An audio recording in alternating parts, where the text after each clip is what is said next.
आप लोग के बीच में मैं आती हूँ बहुत दिन के बाद एक वीडियो लेकर, क्योंकि हम आप लोग के बीच में नहीं थे, वो थोड़ा बिजी में हो गए थे।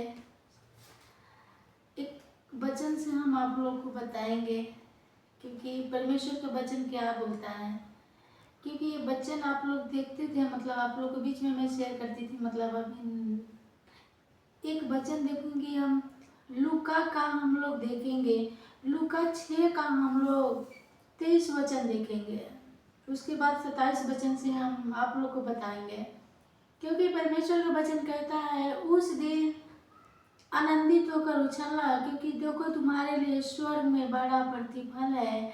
उनके बाप दादे भविष्यता के साथ भी वैसे ही किया करता था। क्योंकि हम लोग जानते हैं कि बहुत सारे भाई बहन हैं जो संसार के अभिलाषाओं में खोए रहते हैं, मगर हम लोग को उस अभिलाषाओं में जाना है जो परमेश्वर का वचन बताता है।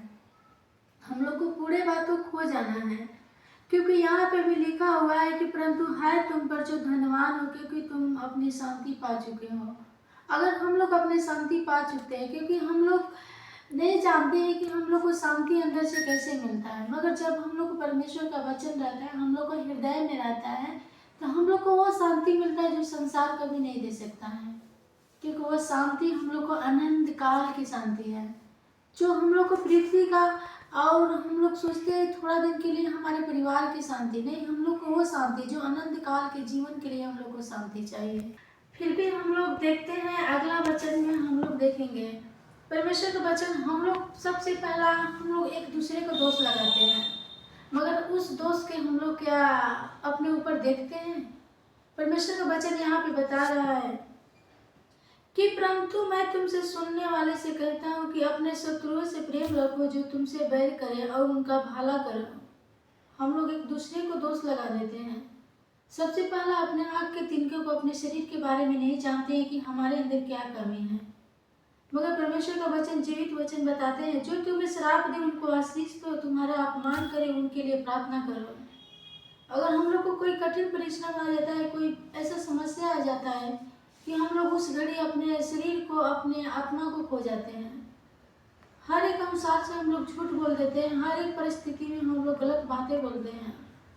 मगर वहाँ पे हम लोग परमेश्वर बता रहे हैं कि जो तुमको दोष लगाए उनके लिए प्रार्थना करो, जो तुमको गलत निगाहों से देखे उनके लिए तुम क्षमा करो।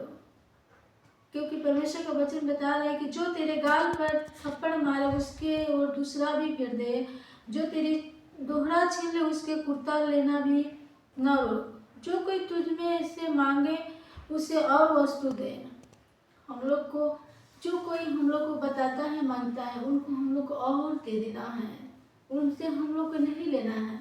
क्योंकि वो जीवित है, वो सच्चा है। हम लोग वो नहीं कि हम लोग को नहीं देखता है, हम लोग को विश्वास करना है, हम लोग को आगे चलना है।